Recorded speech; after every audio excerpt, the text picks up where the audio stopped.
I'm so excited to talk about my favorite books of 2024. I've decided to pick 10 books to talk about today. I have a wide range of genres and even like age groups. We have some young adult, so let's just get straight into it. I have attempted to put these in some kind of order, so it's a little bit arbitrary, but at least the top 3 I am pretty confident about. So I also want to preface this by saying these books didn't necessarily come out in 2024. That's just when I read them, and these are my favorite books that I read this year. So the first one, The Adventures of Amina al-Sirafi by Shannon Chakraborty. This is such a rich fantasy. It is set in like a Middle Eastern inspired culture. We follow our main character Amina, who is kind of like a retired pirate. She is a mother now. She is past that part of her life, but it's not her daughter that is being held captive, but it is a young girl. And so Amina has been hired by this girl's grandmother to rescue her. So she has to leave her daughter at home, which is scary, in order to complete this task. So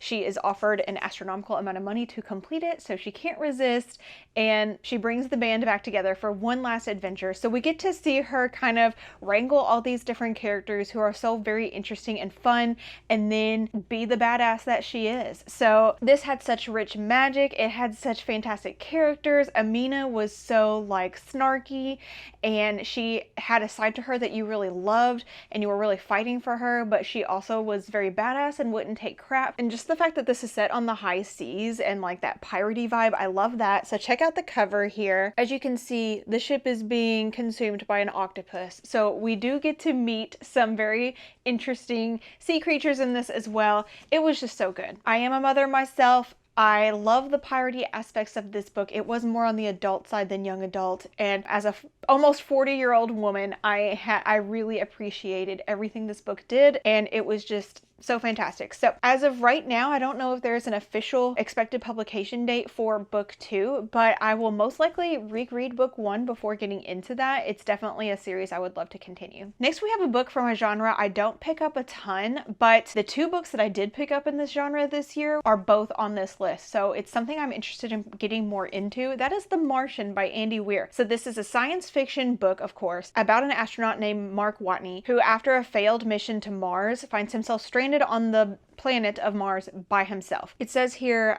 he became one of the first people to walk on Mars. Now he's sure to be the first one to die there. There was a dust storm when he and his crew were on Mars, and they all had to evacuate and presumed Mark to be dead. But he didn't die. He survived, and he is struggling to survive on Mars alone and with the harsh environments. And this one had such a fantastic message in it because the entire planet Earth basically rallies around saving this man. This book is told in journal entries that Mark is sort of recording while he's on Mars by himself, and it was just so good. It was so good. So I actually read this second after Project Hail Mary, which is also on this list, because I wanted more Andy Weir, and I still kind of do. I've only read this one and Project Hail Mary by Andy Weir, but I am interested in reading more of his stuff, or I'm interested in this genre. So if you have recommendations for books to read after The Martian or Project Hail Mary, please let me know. I would love to try them out.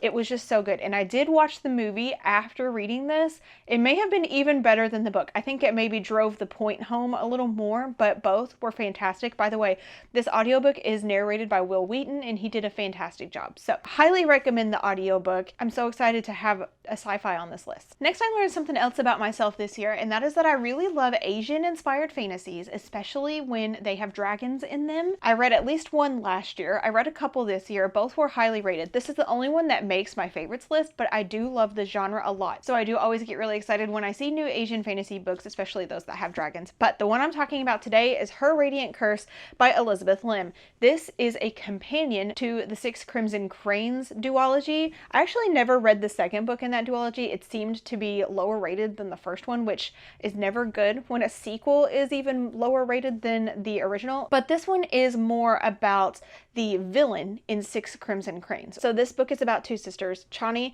and Vanna, and they are basically exact opposites. One of them is beautiful, the other one's been cursed with this like snake-like face. but they do love and trust each other, at least in the beginning of this book. When these girls turn 17, the more beautiful girl, Vanna, is to be married to this super vulgar man, and the only person that can save her is her sister. But in doing so, Chani brings on his wrath. It says it's interweaving elements of Helen of Troy with Asian folklore. It's a thrilling yet heart-wrenching fantasy that explores the dark side of beauty and the deepest bonds of sisterhood. So I think I really loved that aspect of it as well, the sisterhood part, the dynamics of such a intricate relationship, and the fight to survival, and how different they are. You still love them both so much. And I'm also just obsessed with this cover. Check out the tiger on there. It's been a very long time since I read this, but I still remember how much I loved it and how it made me feel. And it was a surprise because I don't see so many people talking about this book, or even this author who I have decided to go back and read the backlist of because I have enjoyed her so much. It is YA,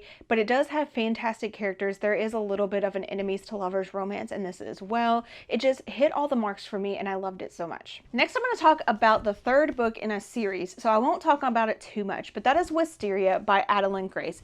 This is the third book to Belladonna, which made its rounds a couple of years ago. Foxglove also kind of made its rounds. I have seen less people talking about Wisteria, but I absolutely loved it. So the first book, Belladonna, is kind of a gothic fantasy romance. It kind of like is Bridgerton, but with ghosts, basically. Our main character, Signa, has been basically dodging death her whole life, and death is a character in these books. These books are so good. They have that like grand estate feel to them, like Downton Abbey or Bridgerton, but with ghosts and romance. They're just so good. Each of them are at least a 4.5 star for me, but I think that they get better as they go. This girl on the cover of this book is Blythe, and she is a character that we meet in book 1. Like I said, I don't want to talk too much about this because it's the third in a series, but it just blew me away. And this one in particular was just so good. It's a little bit more of a, like an enemies to lovers, also kind of like faded romance. It was good. I just loved it. I would love to hear more people talking about Wisteria specifically. So good. Next is a book that I'm so glad is on this list because it was my most anticipated release of 2024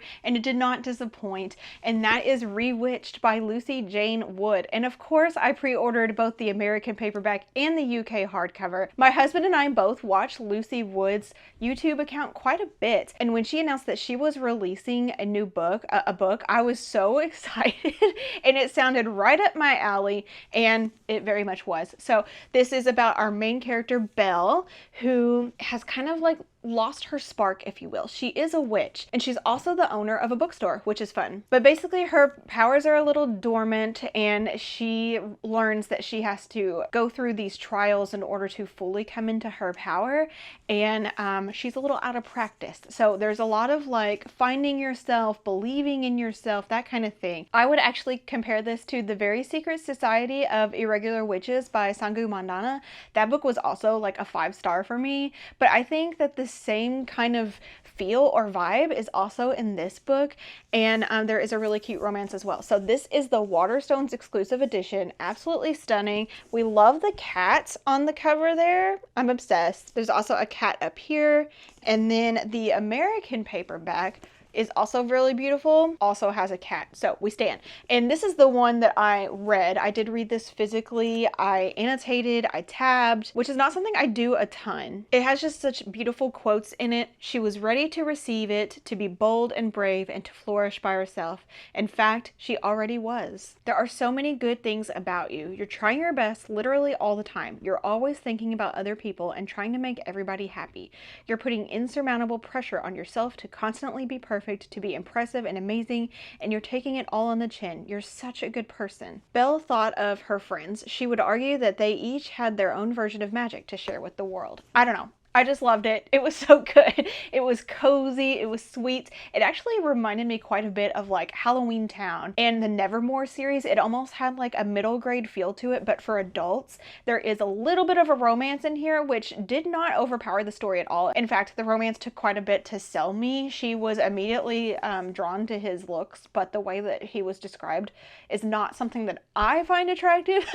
So I wasn't immediately sold by him, especially with the fact that that he was a little like grumpy and snarky and whatever, but it was so cute. So she has announced book 2. I pre-ordered that bad boy so fast, and I cannot wait to get into that next September. Next, I have Practice Makes Perfect by Sarah Adams. I'm so glad this is on the list. This is the second book in a companion series. These books are set in Kentucky, which is where I live, and this one follows the character of Annie Walker. She is kind of known as the small town sweetheart. Everyone loves her. She kind of makes friends with this emotionally unavailable bad boy, if you will, and they are kind of trying to find some common ground. So our main character Annie is the sister of Noah, I want to say, from book 1, which is called When in Rome. I didn't love that book, but I liked it, and this is the second book in the series, and I'm so excited for the third one, which comes out in January, and I will be reading immediately upon its release. So they do live in this small town, and everyone's in each other's business. Our main character Annie does own her own flower shop. It says here that she overhears her latest date say that she is so unbelievably boring, so she starts to think that she might be the problem. She wants to become a little bit more fun and flirtatious like the female leads that she sees in rom-coms, so she thinks she just needs a little bit of practice, and she decides to recruit Will to be her tutor and become a little bit more of someone who can be dateable. So Will is a bodyguard, so he has that like protective aspect to him, which I think is fun. He is just kind of on a temporary assignment in the small town, so he's trying not to become too attached. He actually thinks that Annie is so sweet and lovable. He doesn't want her to change. He already feels a little jealous, like he doesn't want to see some other man make her happy. So you can probably guess where it's going. It is just a fun little rom-com. It was so sweet, so good. This is a relatively clean romance. There are intimate moments, but for the most part, it's a closed door romance. I just loved it and I ate it up. I couldn't put it down. I read it all in like 2 days. It was so good. Like I said, When in Rome was not my favorite. This was so good, and I'm hoping that she's just getting a little bit better the more she writes, Sarah Adams. And I love that these are set in Kentucky. As someone who lives here, it's kind of fun to just hear some of the, like, you know, some of the Kentucky aspects of it, or even just like the proximity to Nashville or Indianapolis or whatever it may be. So I just am so pleasantly surprised by this. I do love a good clean romance, a good sweet romance. This one delivered. I have another adult romance now. That is The 7-Year Slip by Ashley Poston. I absolutely loved The Dead Romantics, and I still think I like it maybe a little more. I don't know. They're kind of neck and neck, honestly. I didn't love A Novel Love Story though. I also read that one this year. It does not make my list, but this one was so good, and it's kind of unusual for me to like a time traveling story, which this one is. So this one, whenever people describe the synopsis of it, it reminds me so much of that movie The Lake House, where there's like the time traveling mailbox and they are communicating through the time traveling mailbox and whatever. So this one is about this apartment that can time travel, and our main character Clementine inherits this apartment from her aunt and learns that it travels in time in the past by 7 years. So our main character Clementine just like walks into her apartment one day, and there's this strange man just in her kitchen. Kind eyes, southern drawl, and a taste for lemon pies is how she describes him here on the back. The only problem is he exists 7 years in the past, and she quite literally lives 7 years in the future. This one does have a little bit of a grief element to it, which is something that I always really find I really feel for. It makes me feel for the characters quite a bit, and it was just so cute to watch these characters kind of work through this and to find each other in Clementine's timeline, which is, you know, 7 years in the future from his, you know. Anyway, I don't usually like time travel stories, but this one really did a good job of it for me. I really enjoyed it, and I loved the way the characters worked through it. I loved the grief aspects of it. I think Ashley Poston is a fantastic writer. I've actually met Ashley Poston before, and she told me how to pronounce her last name, Poston, like Boston. I thought is what she said, but is it Poston? See, now I don't remember. It's been many years. It's blurbed on the back by Sangu Mandana, who I mentioned earlier. Warm, funny, and breathtakingly hopeful, magical. Again, I just thought this one was so well done, and I had a good time with it. So while I didn't love A Novel Love Story, I am very excited about this author in general. Okay, I'm now ready to talk about the top 3 books with you. I'm so excited about each of these. The first one is Project Hail Mary. So I did mention that it was going to be on this list, and I'm so excited that it's in the top 3. So this is the first book that I read by Andy Weir, and it made me want to read The Martian, which also made the list. This is one of those books that you need to read without learning too much about it, other than the fact that it's sci-fi and it's, you know, about this astronaut who's basically stranded in space by himself. Again, kind of like The Martian, actually. But this one has another character in it which you are going to just fall in love with. And that's what did it for me. So again, Don't read too much into it. There is a movie for this book coming out, and if you read the synopsis of the movie, it will ruin like the whole reveal for you. So I would not wish that upon anyone, and I would highly encourage you to read the book before the movie and to not read the synopsis of the movie. Now, I'm not a scientist, and I'm gonna get most of this wrong because I don't really want to read the flap to you out loud, but bear with me here. So our main character, Ryland, was on this mission to basically save planet Earth from this substance that is making its way to planet Earth or slowly killing the planet, something like that. And he wakes up alone on this spaceship without any memories of why he's there, but he slowly starts to remember he's on this Earth-saving mission. His entire crew died, and he is now alone in space with basically no way to communicate. So it's up to him to solve this impossible puzzle. It gets really good. Okay, it gets really good. I will say there is a lot of scientific talk in this book. Didn't understand any of it, but like I think he has to explain some of it, right? He has to explain why it works, even if it's not realistic, but we don't have to understand why it works, I don't think. So I think even though I didn't understand it, I still got so much out of this book. I loved it. And who am I? Am I a science fiction reader now? I need more books like this. Please recommend me some more books based on my love of this and The Martian. Please let me know what I should read next. All right, so sometime in the spring, I read a book that I absolutely hated. I'm not going to talk about that here, but it made me question my entire hobby of reading. Why do I like reading? Does this community drive me crazy? It's also something that went through my head. But then soon afterward, I picked up a book that reminded me why I loved reading, and that is Just for the Summer by Abby Jimenez. I know this book is going to make a lot of people's lists, but it's not undeserved. It was so good, and then this is another author that I think is getting better the more she writes. So I did read her entire backlist this year. Basically every Abby Jimenez book I read this year, and they have just gotten better and better. This is the only one that makes my top 10, but I did love it so much. So this is the third in a set of companion series. The first one being A Part of Your World, the second one being Yours Truly, and this one is Just for the Summer.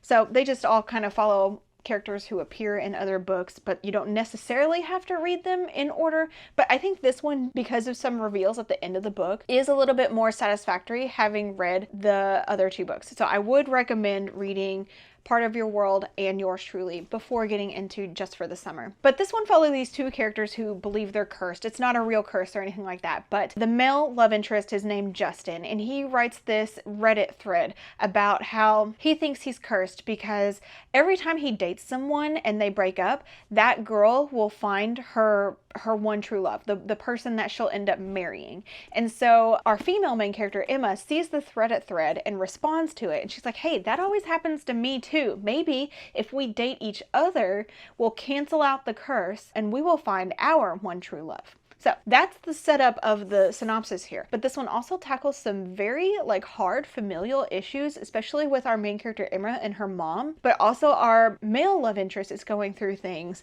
with his siblings, and he ends up having to step in with his younger siblings while his mother is in prison. So even though they may be falling in love, they have so much that they have to tackle, and maybe it's too much, and all of these obstacles are in the way of them being together.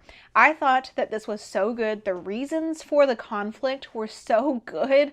I mean, I felt like they did the right thing, and I loved watching them work through it. So this one, like I said, will make a lot of readers' lists, and it was fantastic. So I am very much anticipating Abby Jimenez's 2025 release, Say You'll Remember Me, and I have it pre-ordered and will be listening to the audiobook. I always listen to Abby Jimenez's books on audio. They're just so well narrated, and Teddy Hamilton is the male narrator for all of her books, and he does such a good job, and they always have a really good female narrator as well. So these are dual perspective. Fantastic. 5 out of 5. Can't wait for more Abby Jimenez, and I'm so grateful that I read this when I did, because like I said, it really made me remember why I like my hobby. It's because books can be so fantastic. They can have so much depth to them, character study, character development. They can explore hard topics while also having this sweet and fun romance. I loved it. And now it's time to talk about my very favorite book book of the year. I would be remiss to not pretend like this was not the best book that I read this year, and the way that it made me feel. I have never had an experience the way I did with this one.